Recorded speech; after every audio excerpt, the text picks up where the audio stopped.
कर्म कितने लोग जानते हो? कोई जानते हो? 16 संस्कारों में 3 संस्कार मां के गर्भ में होते हैं बच्चे के। चौथा संस्कार जिसे नारा काटना कहते हैं, ठीक, ये जात कर्म ब्राह्मणों के द्वारा होते थे। राम जी का भी जात कर्म वशिष्ठ जी ने किया। जात कर्म सब कीन, ठीक है। विश्वामित्र जी ने कहा रुको रुको, हम क्षत्रिय हैं और क्षत्रियों को कर्मकांड करने का अधिकार नहीं है। तो उस बालक ने कहा हम तुम्हें तो वरदान देते हैं कि आज के बाद से आपको लोग ब्रह्म ऋषि विश्वामित्र कहेंगे। इसलिए विश्वामित्र जी ब्रह्म ऋषि हो गए और उस बालक का जात कर्म किया। इससे एक बात निकल कर आई कि विश्वामित्र को ब्रह्म ऋषि की पदवी शिव पुत्र के द्वारा प्रदान की गई थी। उसी समय अग्नि देवता प्रकट हुए, बालक को हृदय से लगाया, मस्तक पर चुम्बन लिया और अपनी सारी शक्तियां बालक को प्रदान कर दी। आज वो बालक क्रौंच नामक पर्वत पर चढ़ गया। एक मुक्का दिया तो पर्वत धराशाही हो गया। उस बालक की वीरता को देखकर 10 पद राक्षस, 10 पद्ममिता वीरा, 10 पद्म वीर राक्षसों के आए। उस बालक ने सारे राक्षसों को मार दिया। इंद्र भी लड़ने आए कि कौन आतताई पैदा हो गया। इंद्र ने वज्र का प्रहार किया, लेकिन उस बालक पर वज्र का प्रहार मैया नहीं चला, जिसके कारण इंद्र उस बालक की शरण में आए और उस बालक को अपनी अधिष्ठाता के रूप में स्वीकार किया। उसी समय 6 कृत्तिकाएं, बहुत ध्यान से सुनना, उस पर्वत पर आई और 6 की 6 कृत्तिकाएं आपस में लड़ने लगी कि ये मेरा पुत्र है, इसको मैं दुग्ध पिलाऊंगी, ये मेरा पुत्र है, इसको मैं दुग्ध पिलाऊंगी, ये मेरा पुत्र है, इसको मैं दुग्ध पिलाऊंगी। तभी आपस में लड़ती हुई उन स्त्रियों के प्रेम के कारण उस बालक ने अपने शरीर पर 6 मुख प्रकट कर लिए और एक साथ उन 6 स्त्रियों के स्तनपान को करके उन्हें मातृत्व भाव से संतृप्त किया। इसलिए इनका एक नाम खडानन भी पड़ा। बोलो खडानन दद्दा की।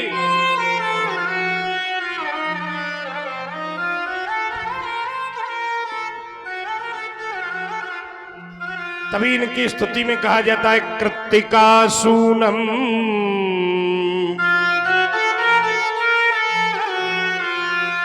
कृत्तिकाओं ने इनका पालन किया। एक दिन माता पार्वती भोलेनाथ से कहती हैं, हे भोलेनाथ, आप तो सब जानते हो, आपका तेज व्यर्थ नहीं जा सकता, कहीं न कहीं वो बालक रूप में पैदा हुआ होगा, आप पूछो तो सही। भगवान ने देवताओं को बुलाया, देवताओं से कहा कि तेज बताओ। पृथ्वी ने कहा कि मैं उस तेज को धारण नहीं कर पाई, इसलिए अग्नि को सौंप दिया। अग्नि कहा महाराज हमने भी नहीं, हमने हिमालय को सौंप दिया।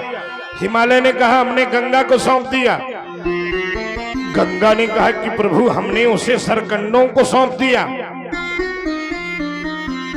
वायु देवता ने कहा कि हाँ, हमारे यहाँ वो एक बालक बन के प्रकट हुआ, इतना तक मैंने देखा। सूर्य देवता ने कहा उस बालक को मैंने रोते हुए सुना है, लेकिन मेरा अस्त हो गया। चंद्रमा से पूछा, हाँ मैं उस बालक को जानता हूं प्रभु, वो बालक इस समय कृत्तिकाओं के यहां पालित हो रहा है।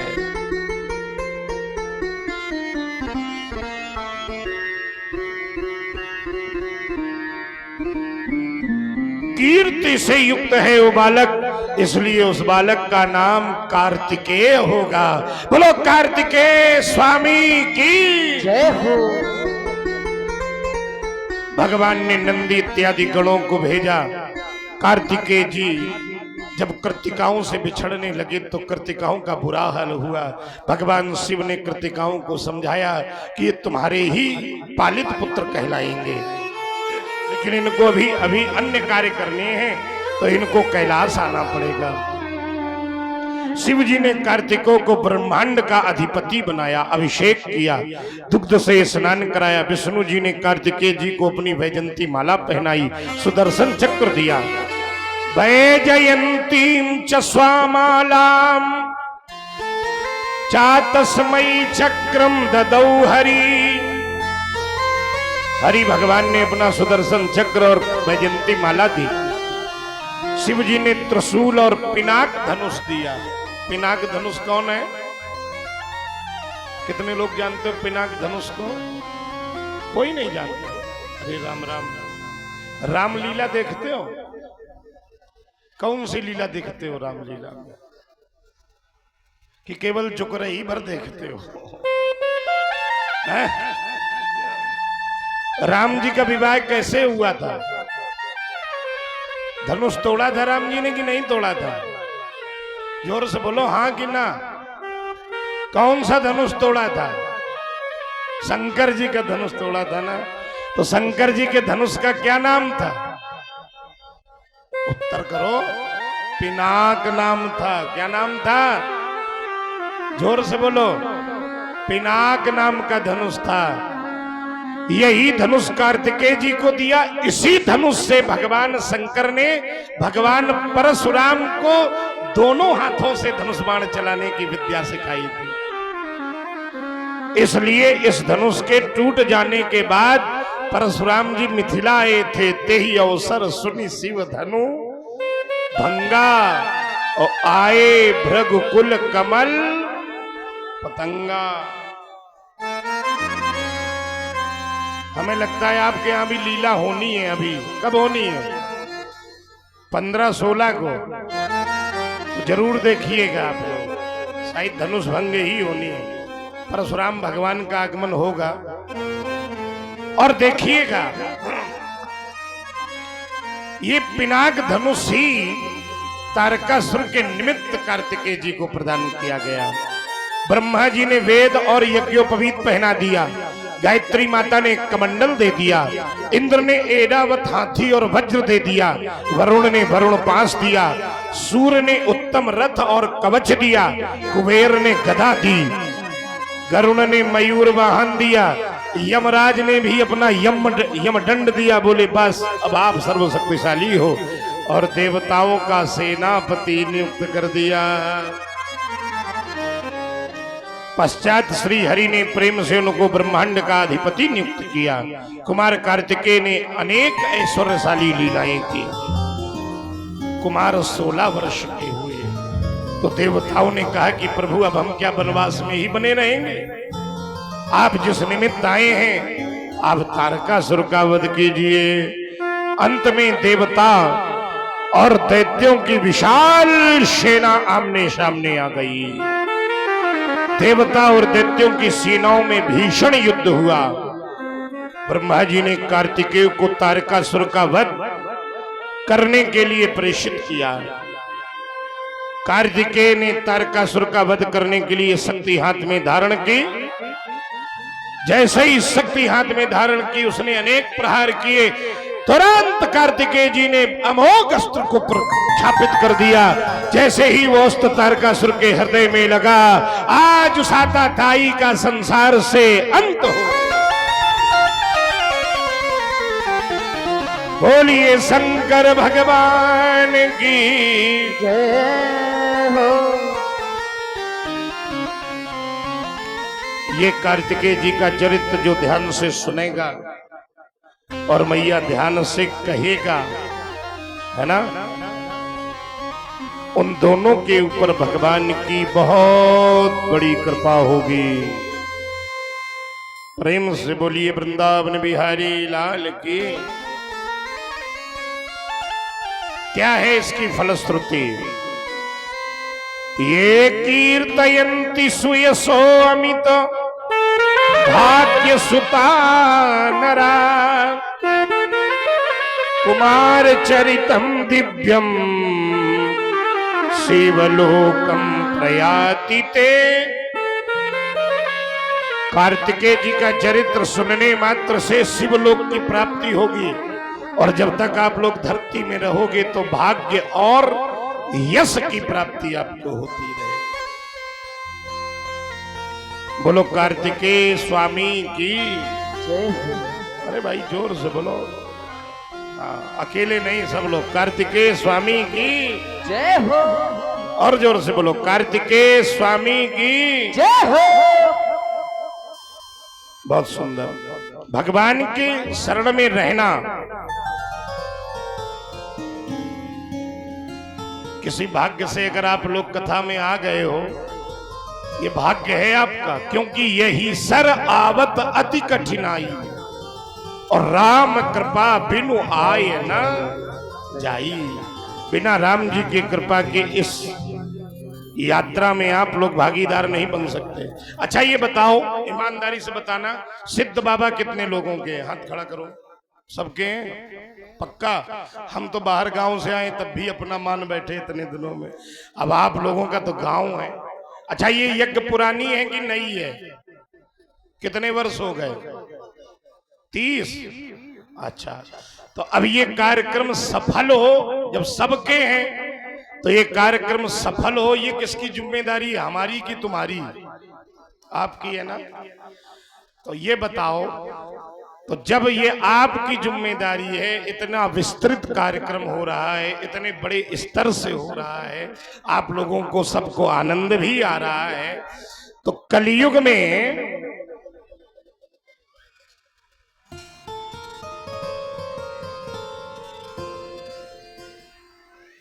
तो ईमानदारी से बताइए, क्या कलयुग में बिना धन के धर्म हो सकता है क्या?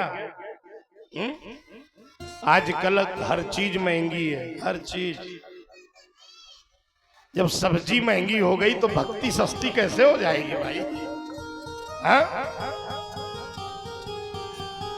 अच्छा आपको एक कथा सुना रहा हूं, ध्यान से सुनिए। एक गुरुजी ने एक चेला बनाया, चेले को शिक्षा दी। उस चेले की जब परीक्षा की घड़ी आई तो गुरुजी ने 3 रुपये दिए उसको और कहा कि जाओ इसको खर्च करके आओ। वो गया, बड़ी जोर से भूख लगी थी, उसने क्या किया, 1 रुपया की रबड़ी पी ली। ठंडे सस्ते का जमाना था, पुरानी बात है। आगे बढ़ा तो हमारे जैसा कोई कथावाचक कथा कह रहा था, तो उसने 1 रुपया कथा में दान दे दिया। योगेश भैया की जो है डायरी में लिखवा दिया, ये हमारा दान हो गया सिद्ध बाबा के लिए, है ना। इसके बाद क्या हुआ, बढ़िया एक वैश्या नाच रही थी, उसको नाच भी बहुत अच्छा लगा, उसने 1 रुपया नाच में दे दिया। अब गुरुजी के पास लौट कर आया, गुरुजी ने कहा बेटा खर्च। हाँ गुरु चकाचक। क्या किया? बोले गुरुजी 1 रुपया का तो मैंने रबड़ी पी ली। गुरुजी ने कहा बेटा बड़ा चकाचक का काम किया तूने, यहाँ का बना लिया, शरीर तेरा पुष्ट हो गया। ये भोग दृष्टि हो गई। चलो धन का भोग हो गया, अच्छी बात। दूसरा, बोले दूसरा हम दान दे आए हैं, कथा चल रही थी शिव पुराण की। गुरुजी ने कहा ये तूने वहां के लिए बना दिया, ये बैंक है, वहां जाओगे ना तो यही खाता खोला जाएगा, कितना जमा किए और निकालो, तो वहां खुलेगा खाता। और जब कुछ नहीं होगा ना जेल जाना पड़ेगा। वहां की जेल भी बड़ी अद्भुत है ना। अच्छा बताओ तीसरा क्या किया? बोले गुरुजी नाच बहुत अच्छा हो रहा है, तो 1 रुपया हम नाच में दे आए। गुरुजी ने खोपड़ी में हाथ नहीं मारा, बोले तूने ना यहाँ का किया ना वहां का किया, ये नाश की गति है। ये ध्यान करो माँ, माताओं में बड़ी शक्ति है। अगर आप लोग चाहो ना तो किसी चीज में कोई कमी नहीं हो सकती। कल हमारी चर्चा हुई योगेंद्र जी से, तो दुखी थे वो। हमने कहा क्यों दुखी हो? बोले चंदा गुरुजी कमा रहे हो। हमने कहा कैसा कमा रहा है? बोले 1000 वाली डाक 100 रुपया की हो गई है। हमने कहा देखो, हमने कह दिया उनसे, हमने कहा तुम चिंता न करो, अगर सिद्ध बाबा पर तुमको विश्वास है, सिद्ध बाबा से तुमको अनुराग है, तो पर साल से 1 रुपया कम नहीं होगा, चाहे 1 रुपया तुम्हारा ज्यादा हो जाए। चंदा ये हमने अपने आप उनसे कह दिया। अब ये बात सिद्ध बाबा जाने और योगेंद्र जाने और आप लोग जानो, कहे हमने अपने मुख से दिया है। तो धन के बिना कलयुग में धर्म संभव नहीं है। इसलिए आप लोगों से मेरा निवेदन है, कि अधिकस्य अधिकम फलम, श्रुति कहती है अधिक से अधिक का फल होता है। आप लोग ये जो दान करेंगे ना, ये सब जुड़ेगा, कोई किसी के पास नहीं जाएगा सब। अच्छा एक बात हमें और बताओ, आप जब दूसरे देश जाओगे तो क्या गांधी जी वाला नोट चलेगा क्या? यहाँ का रुपया दूसरे देश में चलेगा क्या? हाँ कि ना? नहीं चलेगा। तो जब यहाँ का एकत्रित धन दूसरे देश में नहीं चलेगा तो क्यों व्यर्थ में चिंता करते हो? क्या यहाँ का धन ऊपर चलेगा? और जितना तुम कमाए हो इसको क्या बांध के ले जाओगे? एक सेठ ने अपने जीवन में जीवन भर कमाया, जीवन भर कमाया, जीवन भर कमाया। उससे लोग कहें कि भैया थोड़ा भक्ति दान भी कर दिया करो, कुछ भंडारा हो तो डालडा दे दो, घी दे दो, शक्कर दे दो, कुछ तो दान कर लो। बोले 60 वर्ष के बाद करूंगा, अभी मैं कमाऊंगा। वो विश्व का बहुत बड़ा आदमी बना। आज उसका 60वां जन्मदिन आने वाला था। रात्रि में सोता, सुबह वो 60 वर्ष का हो जाता। लेकिन 12 ही बजे यमराज के दूत खटखटाने लगे। उसने कहा भैया कौन हो तुम? बोले हम यमदूत हैं। किस लिए आए? बोले काम खत्म है, चलो तैयारी करो। बोले हमें सुबह तक का समय दे दो। अरे बोले सुबह तक का? तुमको 1 मिनट का समय नहीं देंगे। बोले क्यों? ऐसा करो आप हमारी आधी संपत्ति ले लो, हमें सुबह तक का समय दे दो। बोले बिल्कुल नहीं देंगे। डील चलती रही। उसने कहा मेरे जीवन की पूरी संपत्ति ले लो, 1 क्षण का समय दे। यमदूतों ने कहा नहीं मिलेगा। लेकिन तुम ये बताओ उस 1 क्षण में तुम करोगे क्या? बोले मैं केवल इतना लिखना चाहता हूं कि बेटा जब अवसर मिले, अपने बच्चों से कहना चाहता हूं कि जब अवसर मिले, कभी सौभाग्य बने कि किसी धार्मिक कार्य में तुम्हें कुछ देना लेना हो, तो ये इंतजार न करना कि 60 वर्ष के हो जाएंगे तब करेंगे। जब अवसर मिले दोनों हाथ उठा करके उसको दान में देना, क्योंकि समय आने के बाद 1 क्षण भी मुझे पूरी संपत्ति देने के बाद नहीं मिल रही है। समझो ये आप लोगों का कार्यक्रम है, ये योगेंद्र का कार्यक्रम नहीं है, ये पंडित जी का कार्यक्रम नहीं है, ये भैंसाएं गांव का कार्यक्रम है। तो जो लोग जितना पिछले वर्ष चंदा दिए हो उसे चाहे 10 रुपया ज्यादा दीने हो, तुम्हें सौगंध है सिद्ध बाबा की। ठीक? कितने लोग हमारी बात मानोगे?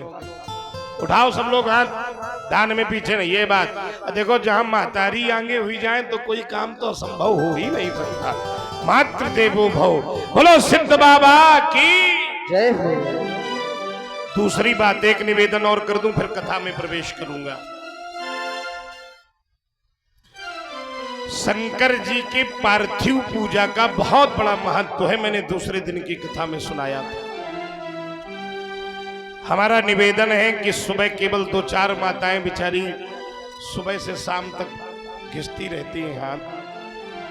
हर घर से दायित्व है कि जितने लोग कथा सुनने को बैठे हो, एक एक व्यक्ति रोज ना सको तो बदल बदल के एक एक व्यक्ति रोज भगवान शिव के 2-3 दिन बचे हैं, आप लोगों का सौभाग्य होगा। पार्थिव पूजा से बड़ा महत्व कलयुग में दूसरी किसी पूजा का है ही नहीं। पार्थिवम पूजनम चैव कलयुगे नैव भाषितम। कलयुग में पार्थिव पूजा से बड़ा कोई महत्व नहीं है। तो कल हम फिर पूछेंगे कि कितने लोग पार्थिव बनाने आए हो। कम से कम शक्ति से हाथ खड़ा करके बताओ कि हम आए हैं। आगे की कथा, नारद जी ने कहा महाराज आनंद आ गया कार्तिकेय जी की उत्पत्ति सुनकर। ये जरा बताओ कि गणेश जी की उत्पत्ति कैसी हुई है। शिव महापुराण में इसके 2 उपाख्यान मिलते हैं। प्रेम से बोलो शंकर भगवान की। पर्याप्त भीड़ है आज। हमें लगता है कि हमारे डॉक्टर साहब भी आए हैं क्या? अरे वाह वाह, बहुत सुंदर, स्वागत है आपका। अब वो ऐसे तो न जानते, पर 2 बार हमारी भेंट निवास में हुई डॉक्टर साहब से। अल्प बात्राएं हुई तो अब हमको ऐसा लगा कि डॉक्टर साहब बैठे। सुंदर, अच्छा लगता है। पहला कल्प भेद की कथाएं हैं। एक कथा तो ऐसी है कि गणेश जी की उत्पत्ति ब्रह्मा के जन्म के पहले की उत्पत्ति है। शनि देव की कुदृष्टि पड़ने के कारण इनका सर कट गया था, जिसके बाद शिव जी के द्वारा हाथी का सर जोड़ा गया। ये एक कल्प की कथा शिव पुराण में प्राप्त होती है। एक कल्प की जो ज्यादा मान्य कथा है वो श्रवण कीजिए। एक बार माता पार्वती की दो सखियां थीं, जया और विजया नाम की।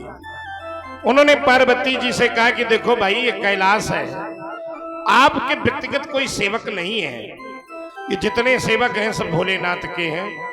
आपके आदेश के बाद अगर भोलेनाथ का आदेश हो जाता है तो ये उनकी ही बात मानते हैं। कई बार हमने देखा है माता जी ने सखियों को डांट दिया, अरे हटो, पति और पत्नी में भेद करवा रही हो क्या है? पति परमेश्वर है, जो उनका है वो हमारा है। इस घटना के कुछ दिनों बाद ही माता नंदी को द्वारपाल नियुक्त करके अंदर सखियों के साथ जल क्रीड़ा कर रही थी, निवस्त्र होकर स्नान कर रही थी। तभी भोले बाबा आए तो नंदी बाबा ने कहा, माता जी ने रोका है, कोई नहीं जाएगा। भोले बाबा ने कहा, अरे हटो, पति को रोकने वाले तुम है? नंदी को डांट के अलग कर दिया और भोले बाबा सीधे जलाग्रह में प्रवेश कर गए। यह बात जैसे ही पहुंचे तो जो सखियां थी वो संकुचित हो गईं। पार्वती जी को ये बात अच्छी नहीं लगी। विचार्य ये तिचासा देवी वसु सोमल संभवम। माता पार्वती विचार करने लगी और विचार करते करते अपने शरीर के मैल को हटाने लगी। और उसी विचार में पुरुषम निर्मयो सातु सर्वलक्षण संयुतम। मैया पार्वती ने अपने मैल से ही सर्व लक्षणों से युक्त एक छोटे से पुरुष की रचना कर दे। इस प्रकार विचार कर भगवती पार्वती ने एक पुरुष का निर्माण किया। उसका नाम गणेश रखा। रक्त चंदन उसके मस्तक पर लगाया, धोती पहनाई, दुपट्टा बांधा, अलंकरण धारण कराया और उससे कहा, हे बेटे, तुम मेरे पुत्र हो और तुमको मेरी आज्ञा मानना ये तुम्हारा सबसे बड़ा कर्तव्य है, सबसे बड़ा कर्तव्य है। मेरी आज्ञा के बिना यहाँ कोई ना आए, यही तुम्हारा पहला धर्म है। जाओ, द्वारपाल बन जाओ, हम लोग स्नान करने जा रहे हैं। अब संयोग तो देखो, उसी समय फिर भोले बाबा का पदार्पण हो गया। पार्वती जी ने द्वारपाल नियुक्त करते हुए कहा, हे तात श्रुण मद वाक्यम। हे तात माने पुत्र, श्रुण माने सुनो, मद माने मेरे, वाक्यम माने वाक्यों को।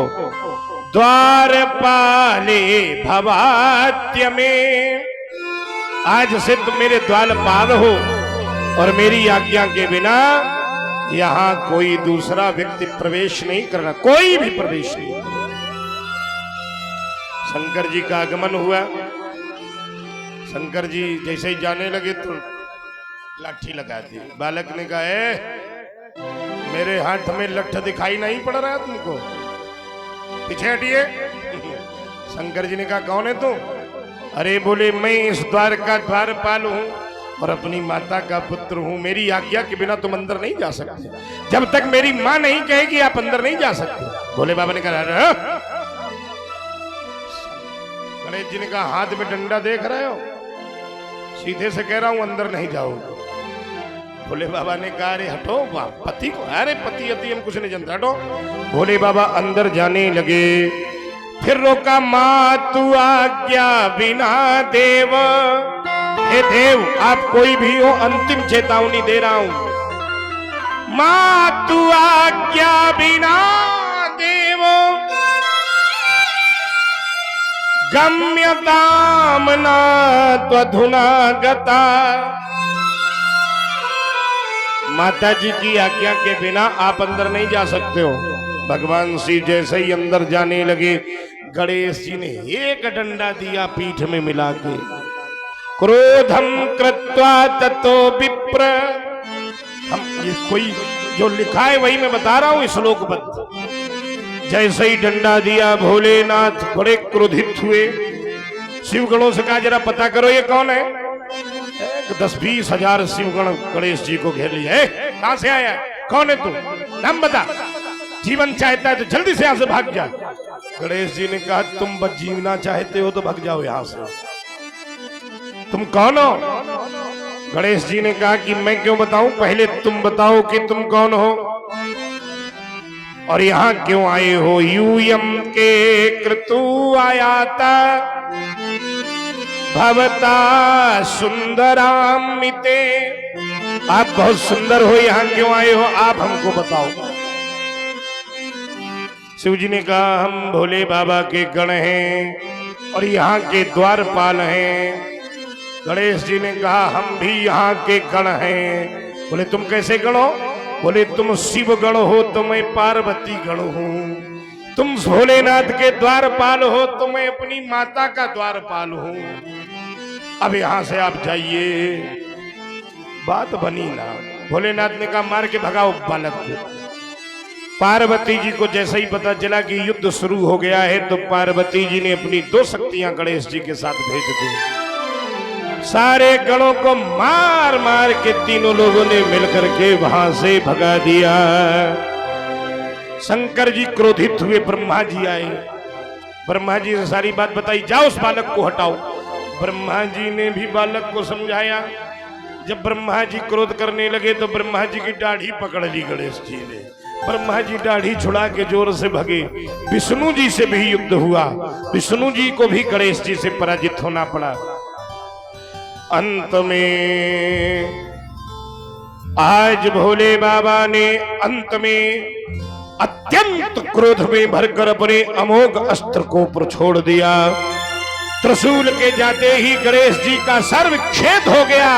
मां मां मां उच्चरे थी, मामा की ध्वनि हुई। माता पार्वती ने भद्रकाली का रूप प्रकट कर लिया। आज प्रलय कर दूंगी, मुख से आग निकल रही है। आज सारी देवता माता की आराधना करने लगे। ओम बताओ।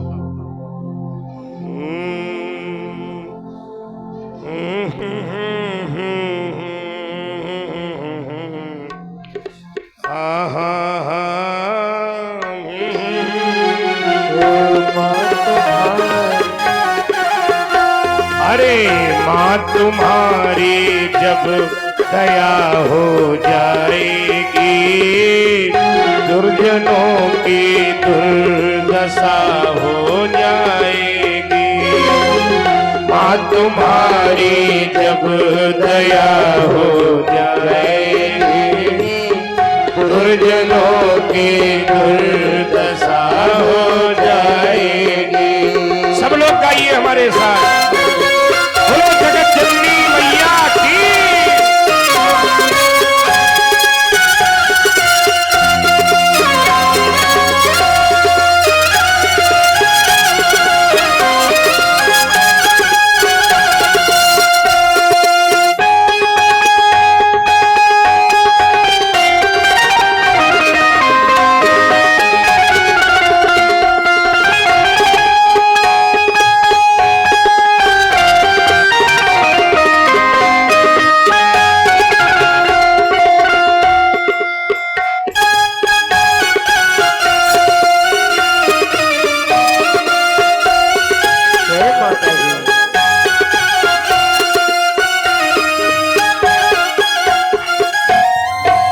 संभालोगी न यदि मेरी दशा, तुम संभालोगी न यदि मेरी दशा।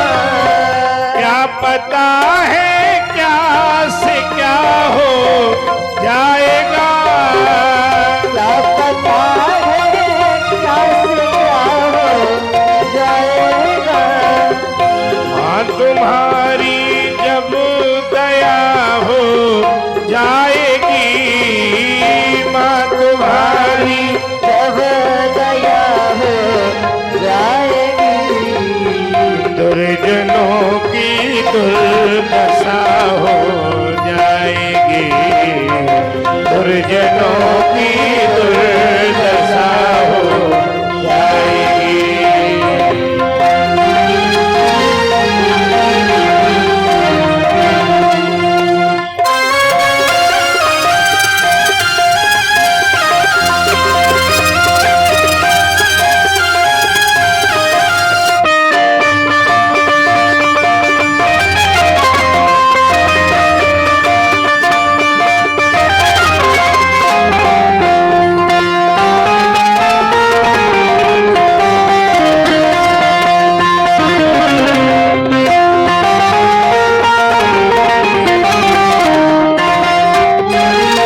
नखों पर बिंदु से बर से घटा, पद नखों से बिंदु से दुख घटा, तू त्रिवेणी सी छटा हो जाएगी, तू त्रिवेणी सी छटा हो जाएगी।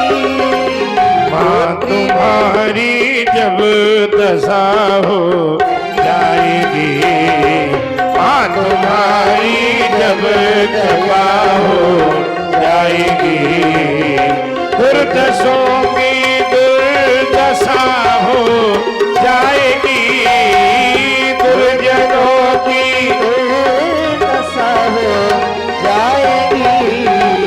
माँ तुम्हारी जब दशा हो जाएगी, माँ तुम्हारी जब कृपा हो जाए।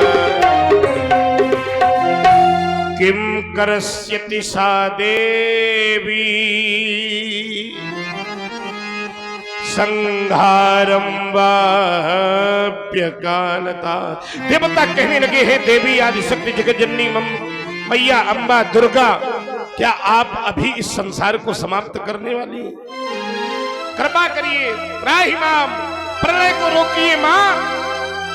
माता ने कहा, प्रलय केवल एक ही शर्त पे रुकेगी कि मेरे पुत्र को पुनः जीवित किया जाए और उसे सर्वप्रथम पूज्य बनाया जाए। भोले बाबा ने ये बात स्वीकारी, शर्त रखी कि जो मां जन्म देते ही अपने बच्चे को पीछे मुड़कर न देख पावे उसका सर दीजिए। सारे गणों ने पूरे त्रैलोक्य में घूमा, तभी एक हाथनी, एक गजगामनी एक पुत्र को जन्म दे रही थी और हाथी अपने बच्चे को मुड़कर नहीं देख पाता, तभी उसका सर काटकर आज भगवान गणेश के सर पर लगा दिया गया। बोलो गजानन सरकार की। सारे लोगों ने ये एक पंक्ति में खड़े होकर मान्यता प्रदान की कि आज के बाद प्रथम पूज्य केवल गणेश जी ही होंगे। गणेशो विघ्न हरता है, सर्व काम फल प्रदाय। गणेश विघ्न हरता होंगे, विघ्नों का नाश करेंगे। जो भी गणेश की शरण में आएगा वो सदैव सुखी रहेगा। विघ्न नाशक है मेरे गणेश, इसलिए तो हम लोग गाया भी करते हैं। आइए, आज से गणेश जी प्रथम पूज्य हुए, सारी पीठों में इनको अधिकार मिला। सारे अच्छा, आप देखिए कर्मकांड की जितनी पीठ है, कोई भी पीठ हो, उसमें गणेश जी को प्रथम सीट में ही बैठाला जाता है। ऐसे ड्राइवर कर्मकांड के अधिष्ठाता देवता गणेश हैं। तभी तो आइए सब लोग दो पंक्तियों में भगवान का स्तवन करें। अरे प्रथम बुला रहे तुमको गजानन बनवारी, प्रथम बुला रहे तुमको गजानन बनवारी, प्रथम बुला रहे तुमको गजानन बनवारी, प्रथम बुला रहे तुमको गजानन बनवारी।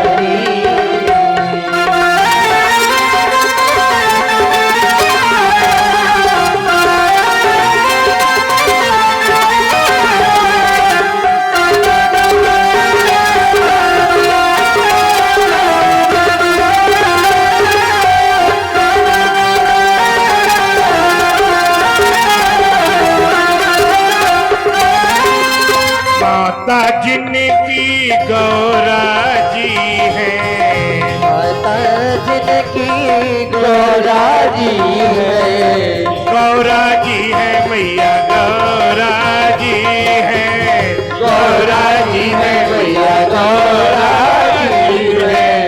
माता जिनकी गौरा जी है, माता जिनकी गौरा जी है, सिंह की करती सवारी, हाँ सिंह की करती सवारी, गजानन बनवारी,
शंकर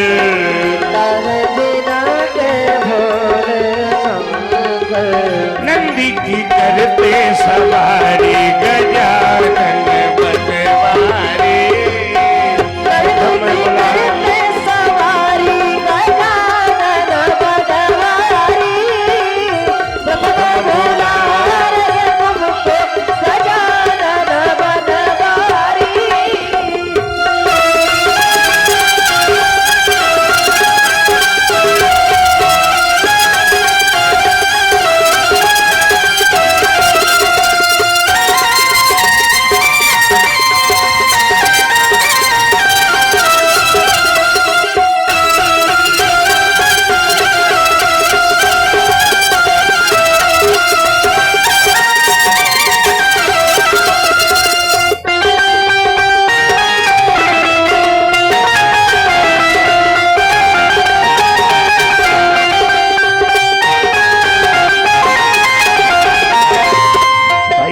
जिनके कार्तिक जी हैं भैया जिनके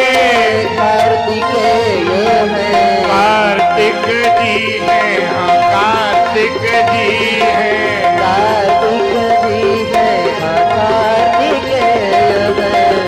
भैया जिनके कार्तिक जी हैं भैया जिनके कार्तिक मोर की करते सवारी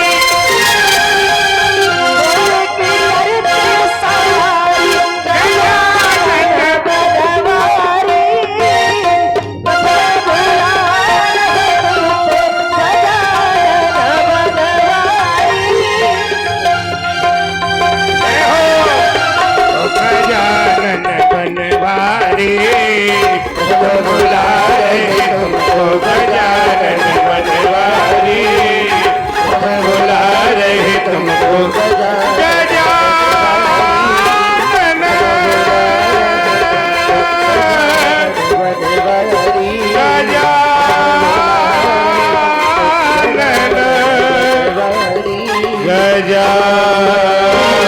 गजानन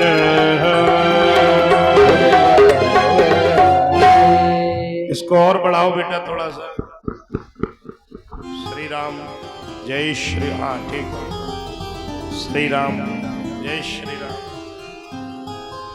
देखो सीटी आए तो हमारा माइक न कम करना इनका चाहे कर लेना बोलो शंकर भगवान की अरे जोर से बोलो भाई गणेश जी का प्राकट्य कब हुआ था कितने लोग जानते